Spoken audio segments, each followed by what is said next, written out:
Capítulo 1. A ilha. A tarde ardia em fogo. As grandes labaredas do sol chamuscavam a terra com volúpia e vivacidade. Nos arvoredos as ressequidas cigarras entoavam uma triste e monótona melodia, só interrompida vez em quando pelo voejar desengonçado dessas diminutas criaturas. Encontravam aí no córtex cinzento das jabuticabeiras, empestado pelos simbióticos líquens, espécie de micose que contamina os vegetais, posicionamento por demais estratégico, de onde partiam as rajadas urinárias, um bombardeio invisível aos viventes mais desatenciosos. O barulhinho tendo das carrapateiras, próximas a uma horta, ao fundo de um casebre, era ouvido a distâncias, com seus estalidos peculiares, constantes, taque. Taque. Taque, taque, taque. Tais arbustos aproveitavam-se daqueles ares tórridos para tirarem suas intrépidas sementes a outras cercanias, utilizando-se de uma complicada e paleolítica catapulta que lançava a esmo os débeis desbravadores. Tais embriões, a que pese a ocorrência de chuvas, levavam em seus âmagos a ardorosa tarefa de perpetuarem a espécie. Como seus predecessores deveriam, em vencendo as intempéries, daqui a poucos meses, propagarem as sementeiras para mais além, como se quisessem chegar a algum lugar, quem sabe banhar-se na ribeira, ou alagarem-se por completo no varjedo que ao longe se via. No céu luzidio, umas parcas nuvenzinhas dispersas pelos ventos bravios, atestavam não haver chuva tão breve, coisa já prenunciada pela lua cheia na noite passada, com seu arco amarelo-ouro, uma auréola majestosa, digna de Vossa Excelência. Ao sabor dos ventos os pequenos e fugitivos cirros procuravam arrebanhar-se, mas eram logo dissipados, pouco ou nada podendo fazer a esbaforida turba que aos seus pés suplicavam pela fresca e aprazível chuva. Nesses lances de associação formava-se uma gigantesca nuvem da qual desprendia viçosa sombra. Por onde passava fazia-se mergulhar num cochilo profundo as coisas, como se tudo se deleitasse com aquele breve refresco. Pouco depois, ia-se embora a gorducha, deixando para trás um turbilhão de pássaros esbaforidos, os quais sob esqueléticas árvores amontoavam-se. O verdor das gramais pastagens, savanas que a natureza cultivou, dera lugar a um amarelo sem vida, tosco, destacando ao longe, aos olhos de qualquer visitante, a silhueta franzina, sombria, dos cadáveres de antigos e sombrosos arvoredos. Mas o calor fatigante não roubava da ilha o vigor e magnitude com que se ostentava ao apresentar com sua vasta coleção de espécimes, seja de animais ou vegetais. Em desarmonia com aquelas pastagens, as matas ciliares, as florestas virgens, e mesmo os pomares, transbordavam cores e formas, embora as lufadas do vaporoso ar quente contaminassem a todos num desmaio coletivo, a vida sorria-se em harmonia imensurável, de sorte que haviam nesses lugares mais espécies que em qualquer outra parte do mundo, e mais sons, que qualquer junta de orquestras. Abobar-se-ia qualquer viajor que simplesmente sonhasse existir tão ignota beleza, rir-se-ia, tresloucado, se a olhos vivos pudesse ver. Próximo a uma palhoça, nas galhadas das árvores em complemento à algazarra das cigarras, as mais variadas espécies de pássaros amontoavam-se em um frenesi desvairado. Pequeninos beija-flores sugavam das rosas o néctar. Ora nas bromélias, ora nas flores do jacarandá, ora em um ou outro rasteiro arbusto. Deslizavam na camada atmosférica como peixes mergulhados em água. Flutuavam como se estivessem imersos em uma solução invisível, ciciando a cada rosa encontrada. Acauães, sabiás, coronéis, juritis, garças, curiós, canarinhos, siriris, arapaçus, corruíras, e infindáveis outras aves competiam por cada centímetro do topo das árvores, integrantes estáticos e complementares daquele quadro que o Criador desenhou com os olhos e pintou com o coração. Em meio a esse cenário paradisíaco, encontramos seu João, homem forte, 50 anos, gordo, cabelos brancos. A pele também branca, agora enegrecida pelas chamas do astro-rei, suportava-se ao calor do sol e dos ataques violentos das enormes mutucas e dos raquíticos pernilongos, fustigados ora pelo chapéu de palha, ora pelos tufos de fumaça que produzia o paieiro em bafejadas nevoentas. Encostado sobre um tronco de jatobá descansava da capina. Olhava para os traços das mãos como se pudesse relembrar cada palhada, cada erva, cada touça de capim, por elas arrancadas.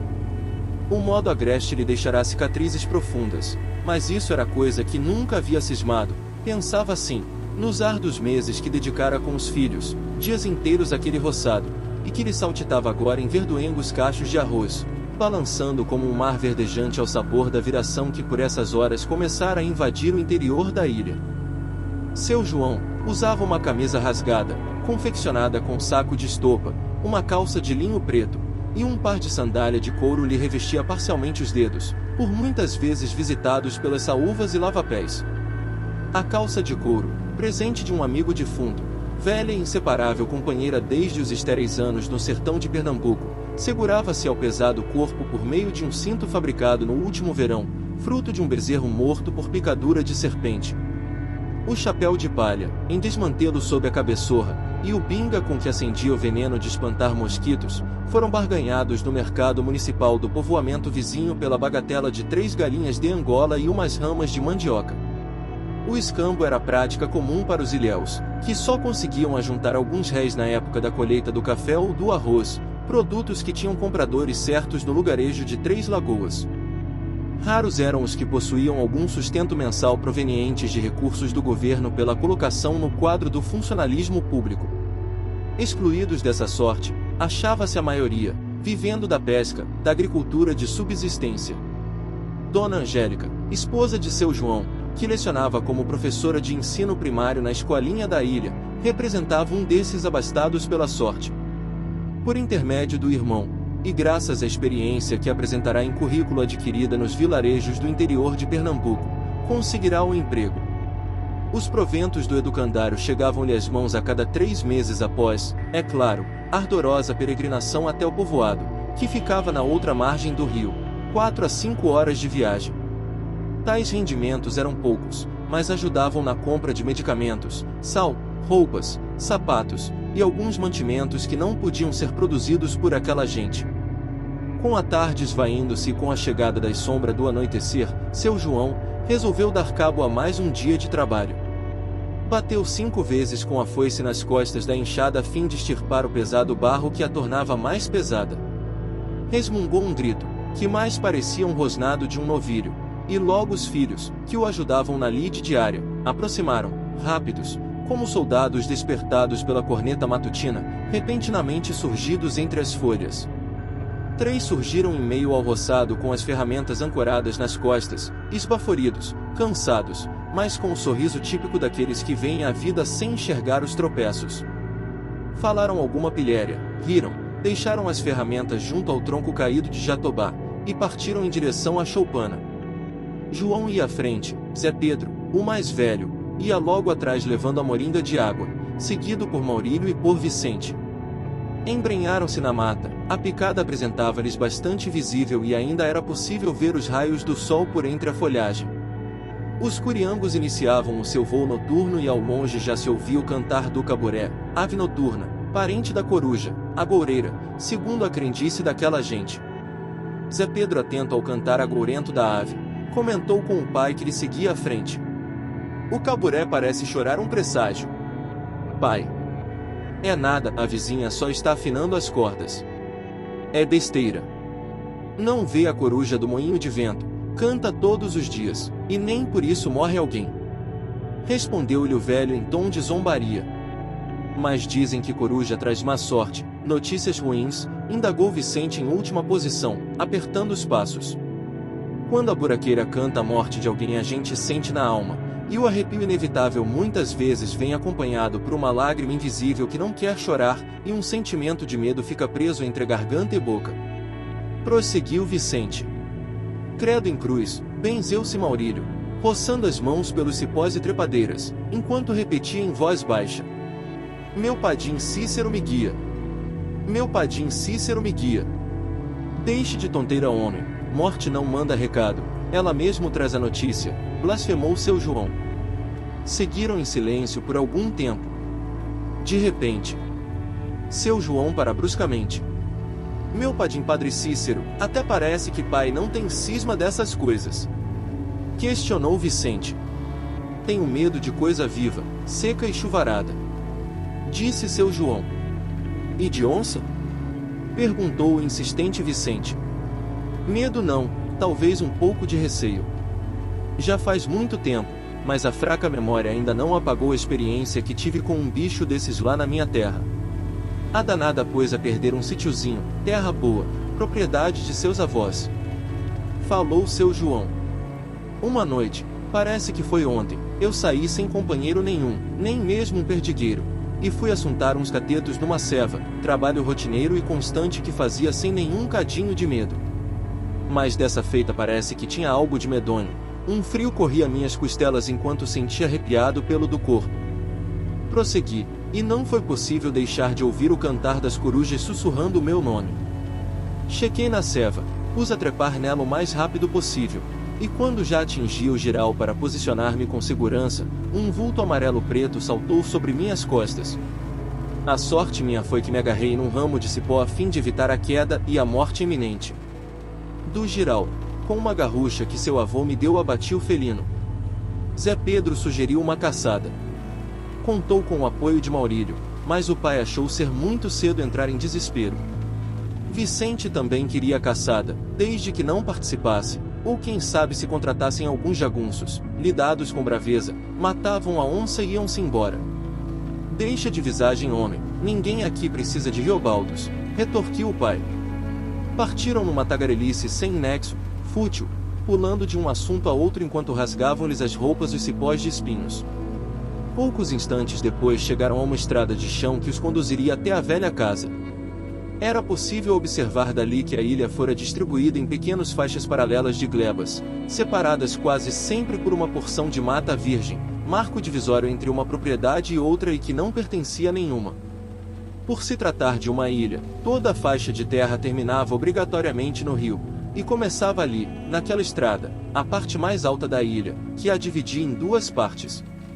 Uma porção de terras no lado norte da ilha ainda permanecia intacta e fazia fronteira com um pequeno desmate que fora transformado em cemitério. Moravam na ilha algumas dezenas de famílias. Umas assentadas por lei, outras por apadrinhagem, e uma meia dúzia, por invasão de áreas remanescentes. Seu João adquirira 2 lotes. Um deles herança do irmão morto há 3 anos vítima da idade, o outro lote, pelas mãos ambiciosas do cunhado, homem com muitas posses, orgulhoso, lascivo.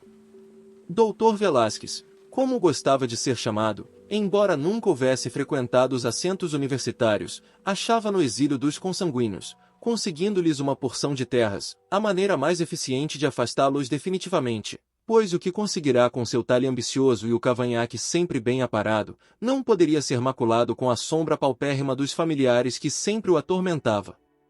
Um mal que fez ele, sem saber, transformado em bonança por aquela gente. Dona Angélica, a despeito da luxúria e do caráter pervertido e desregrado do irmão, costumava enviar-lhe corriqueiras cartas em agradecimento pela dádiva recebida, e pela maravilhosa alegria que proporcionaria vê-lo de novo, desta feita sem as mazelas que a acompanhará quando da vida indigente no interior pernambucano. Passaram pelo lote do Malaquias os transeuntes. Era uma das casas mais bonitas do local. Toda pintada de branca. Janelas e portas em azul claro, cercada por balaústres caiados de amarelo. As samambaias despencavam por de dentro dos troncos suspensos, traziam exalante umidade. Um ar agradável e arejado convidava todos a cochilarem na rede de balanço que era minada pela brisa que passava. Lá ao fundo o farfalhar das taquaras melodiavam tranquila serenata, dando àquele lugar aprazível sensação de descanso e reconforto. De lado da casa, podia-se ver a pequenina escola, em amarelo claro, do outro, a diminuta capela, com suas paredes alvas refletindo o alaranjado dos últimos raios do sol. Malaquias era manoense. Ficará responsável pela guarda e limpeza da escola e da igreja. As missas, poucas, só haviam em ocasiões especiais, quando um padre do povoado deslocava-se até a ilha. As aulas eram ministradas somente no período matutino. Isto posto era de se notar o tempo vago que lhe sobrava, ora gasto com a cachorra balofa, ora com os acessos de loucura que lhe sondavam a mente, frutos dos ataques de epilepsia, doença que lhe assomava sem haver local e hora. Boa noite, seu Malaquias. Boa noite, seu João. Andaram ainda mais, cumprimentaram um e outro ilhéu, e chegaram junto com a noite e a lua cheia ao casebre. Singela e humilde casa de pau a pique. O barro cobria as paredes e as palhas das carnaúbas repousavam sobre o teto. Em derredor via-se pequenas plantinhas que davam florzinhas brancas ou vermelhas. Adiante um tacho próximo à janela da sala abrigava a vigorosa plantação de cebolinhas. Aos fundos, um pé de goiaba deixava cair uma deliciosa sombra que nas horas quentes da tarde era muito apreciada. A diminuta vivenda compunha-se de uma cozinha que dava para uma deliciosa varanda arquitetada com as ramas do maracujazeiro, que ia findar no terreiro, 3 espremidos quartos que começavam e terminavam na sala, um para os homens, outro para as mulheres e um terceiro para seu João, a esposa Dona Angélica e Emílio, o rebento mais novo do casal. Os móveis eram rudes. Na cozinha havia uma mesa grande, e sobre ela uma linda toalha branca de rendas, 2 cadeiras, 2 bancos extensos, uma prateleira, cheia de canecos feitos de latas, panelas de alumínio e ferro, colheres de aço e pau, vidros com compotas e doces de queijo, de goiaba, de leite, um pote de cerâmica para armazenar a água, coberta por um pedaço de madeira, uma cantoneira. O fogão de lenha talvez fosse o mais impetuoso, ali no cantinho, com sua chaminé de latão saindo para fora da casa. A sala era preenchida com bancos de madeira e troncos cilíndricos de árvores, além de uma estante que abrigava alguns badulaques, o ferro de passar roupa, umas caixinhas com livros da escola, e um cinzento quadro, pintado à mão, retrato dos avós paternos enterrados há muito nas veredas dos Gerais. O quarto era ocupado por uma estante de tábuas, obra de carpintaria local, e via-se isso a olhos vedados, onde eram depositadas as roupas, sapatos e outras bugigangas. Próximo à janela a cama de capim, onde raras não eram as noites que os capiaus dormiam em associação parasitária com percevejos, pulgas e até mesmo com o perigoso triatoma infestas, o barbeiro, choupança, procotó, bicho de parede, e sei lá o que mais, que causa a terrível doença de Chagas. Continuemos nossa viagem pela casa. O banheiro.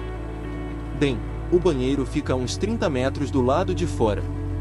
Um quadrilátero com um reservatório de água no chão, uma caneca, uma tábua que serve de assoalho, uma esponja vegetal, um pedaço de sabão de soda, um pequeno espelho quebrado e um arame que serve para pendurar as vestimentas. Um pouco mais à frente, junto a uma plantação de bananas, temos mais um quadrilátero, semelhante àquele outro, mas sem os móveis e utensílios do primeiro. Disposto sobre um buraco com um pequeno orifício na parte central. É aqui que o material orgânico não aproveitável pelo organismo encontra seu destino final, até que os vermes, e podemos vê-los lá embaixo se remexendo, o devolva à natureza. Ainda podemos ver, do outro lado, próximo ao engenho de açúcar, o paiol, que serve como despensa de milho, arroz e grãos em geral. Também é usado como depósito de ferramentas agrárias, pequenos utensílios e como habitat natural de ratos, aranhas, cobras e outros animais peçonhentos. Bem próximo ao velho moinho, fica o poço, uma enorme cratera com mais de 15 metros, de onde era extraída a água de consumo. Uma lata enferrujada visitava regularmente suas profundezas medonhas, trazendo não só o precioso líquido, mas também de vez em quando, répteis, insetos, ratazanas, folhas. A fervura nessas ocasiões era necessária, o que ocorria em um grande tacho, de onde depois, após o resfriamento, o líquido repousaria tranquilo nos potes de cerâmica. Outro dia, perseguindo um pintinho que carregava no bico uma lagartixa, seco, o felino da família, caíra no poço, que embora fosse guarnecido e orlado por umas tábuas de madeira, encontrava-se desta vez aberto. De sorte, fora salvo, graças à prestativa solidariedade de Maru, o cão, que aninhado no balaio de roupas observara a patética cena. Ao sopé do buraco, uivava em descontrole, em desvelos ao único amigo que lhe prestava a gentileza de tolerar suas rabugices, vítima solitária de seus ataques, peraltices, diabruras e demais malvadezas. Da entrada do casebre via-se toda a movimentação na porteira que distava dela alguns metros. O farfalhar suave da viração sobre as colunas das palmeiras que formavam um corredor lindo e majestoso. Havia assim minutos preciosos que as mulheres gastavam enrolando os cabelos, se desfazendo do avental, ou em casos extremos, retirando-se em apressada fuga para os fundos da vivenda. Dona Angélica, à porta, já esperava com as mãos atentas aos verdosos machiches. Ao chegar seu João beijou-lhe o rosto. Depois foi a vez das filhas Maria, Aparecida e Irene, Por último, o filho Emílio, que sempre o vinha buscar montado no seu alazão, uma taquara de pouco mais de 1,5 metros. Conversaram todos na sala, enquanto se alternavam no banho. As lamparinas a querosene estavam em todos os cômodos, com sua luz lânguida e sua fumaça preta que enchia de cinzas as narinas e os pulmões dos sertanejos. Mais tarde jantaram. Se digladiaram frente a uma mesa com pão caseiro, hortaliças, arroz, feijão andu, carne de capivara, ensopado de paturi, cozido de mandioca e pequenas farpas de lobó. A sobremesa veio logo em seguida. Doce de leite e cachorrada. Dona Angélica prometera um possível doce de manga uma vez que as mangueiras já estavam carregadas de frutos jovens. Falaram de sonhos, de esperanças. Vicente falou da onça, o que espantou a todos. Seu João os confortou logo em seguida enquanto coçava a orelha com um rabo de tatu. Após a ceia foram para a alcova. Emílio preferiu o terreiro, dizia estar com muito calor e queria, enquanto cochilava ao leve toque da brisa noturna, ouvir a mãe da lua quando ela entoasse sua majestosa canção. Lá sozinho, contemplou o firmamento. As estrelas acenavam para ele enquanto tentava contá-las. Perdia horas dando-lhes nomes esquisitos, apontando com os frágeis dedos. Magricela, brilhante, gordinha, pequena, apagada. De chofre, o canto. Mãe da lua não decepcionara o itabaianinho. A ave entoou tão maviosa melodia que despertou toda a ilha. É o canto mais magnífico daquelas paragens, penetra a alma, preenche o coração. É como um bálsamo que invade cada cantinho, indizível, ignoto. A ave arrancava de si uma dor tão dorida que o mais insensato dos homens cairia aos seus pés boquiaberto, em prantos, com os olhos lacrimejados. Emílio atentava para todos os sons da noite.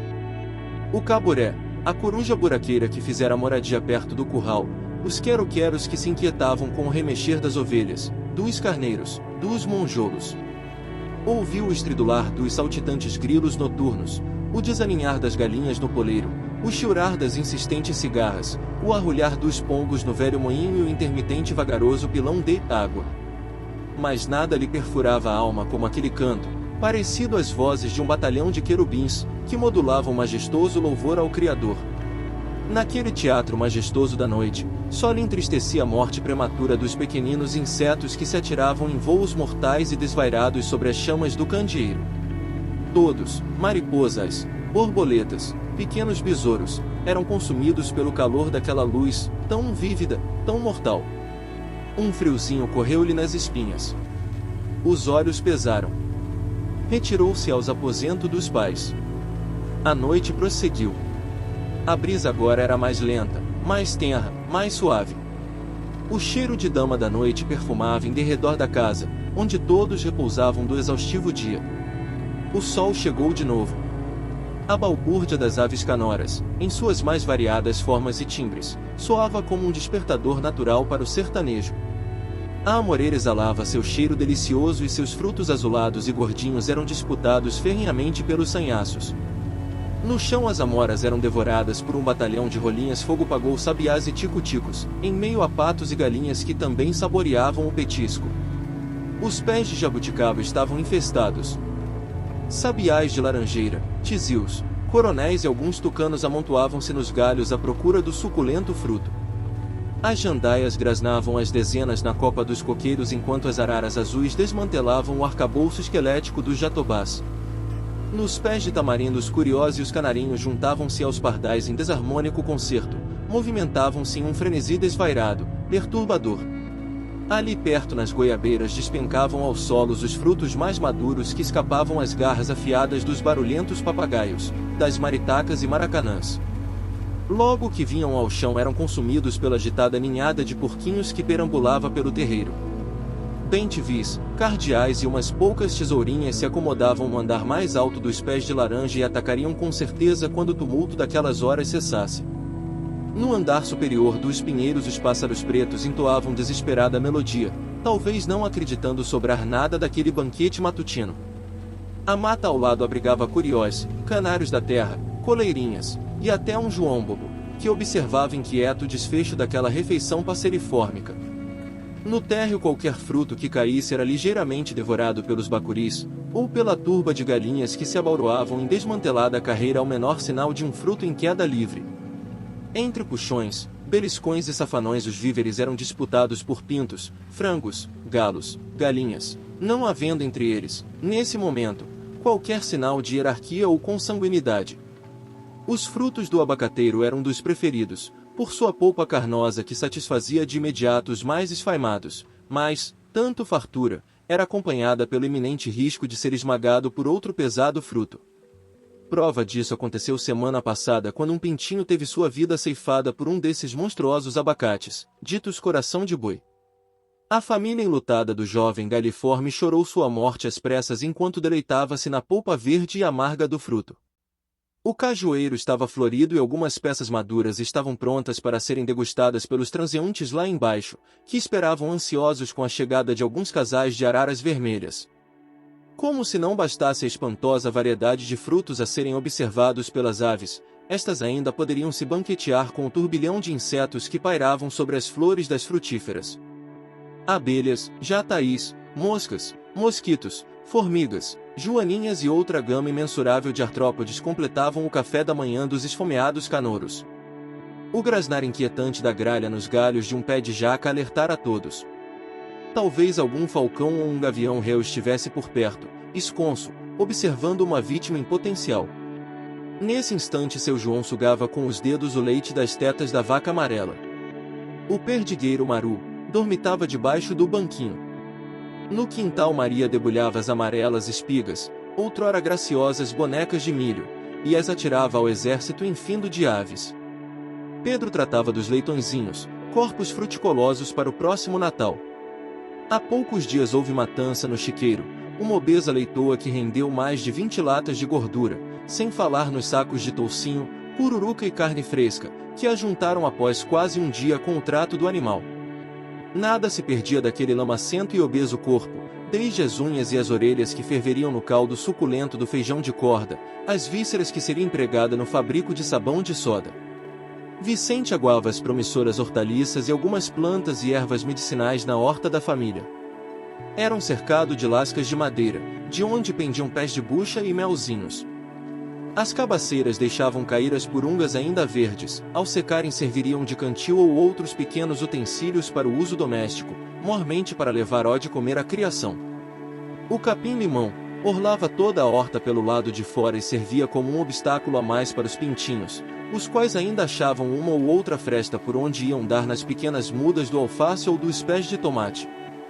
A água que escorria do ceboso giral, onde eram lavadas as roupas, serpenteava por um curso que ia cortando a horta em um dos seus lados, ia ter lá no fim do terreiro, junto com as bananeiras, local onde eram encontradas em turbas rastejantes e fugitivas as escorregadias minhocas, viçosas e vermelhas, excelentes para a pescaria no final da tarde.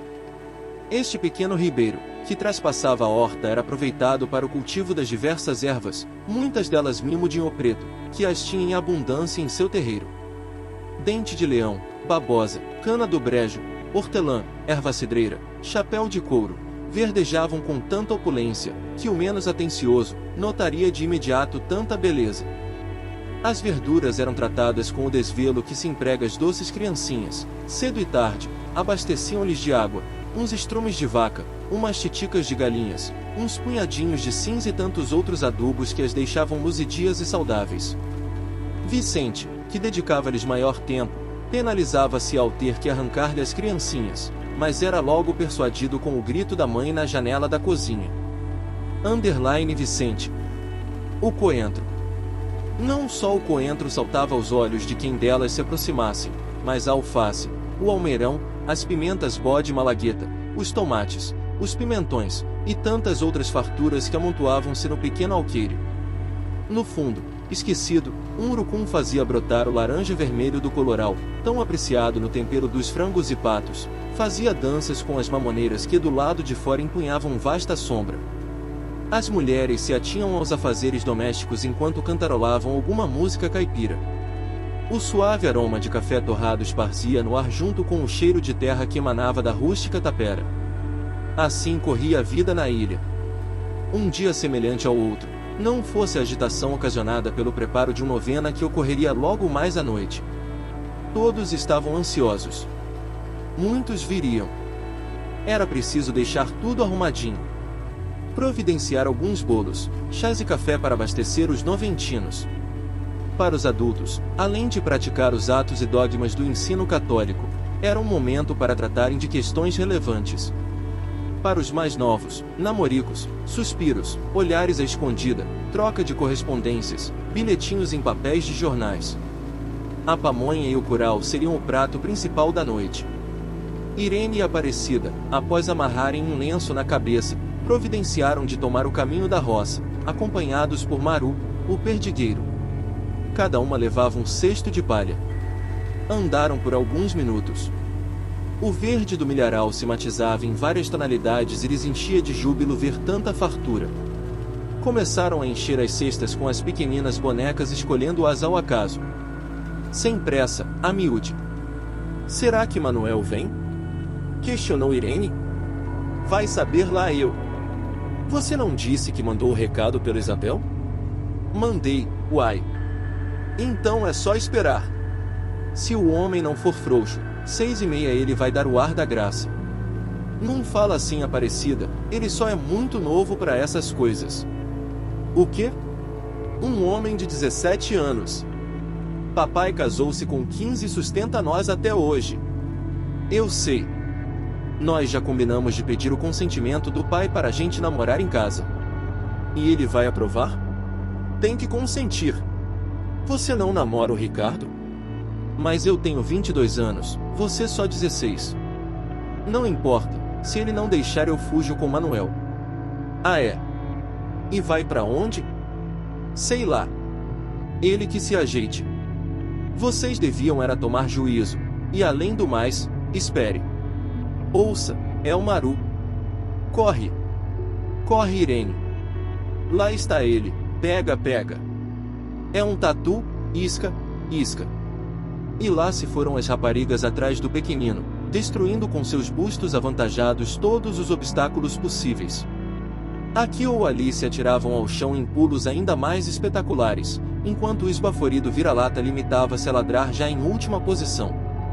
Lá na frente, desdenhando os fracos adversários, o tatu atirou-se com todas as forças em um buraco. Que pena! Buraco raso. O atlético fedorento é alcançado e pego pelas irmãs após alguns puxões, safanões e rosnados. Amarraram-no com o lenço. Sentaram à sombra de um paineira. Aproveitaram o cansaço da corrida, para saborearem deliciosa melancia. A polpa sujava-lhes as roupas com os respingos da fruta, enquanto atiravam ao ar as sementes pretas.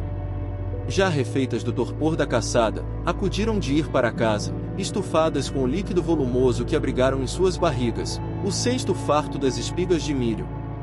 Pouco depois o cão ladra de novo. Entreolharam-se, não deram ouças ao esquelético canino, e pesadamente retiraram do milharal. Em casa todos riram. Menos o mal cheiroso Silvestre, que agora sem o casco fervia em uma lata com sal e folhas de mandioca.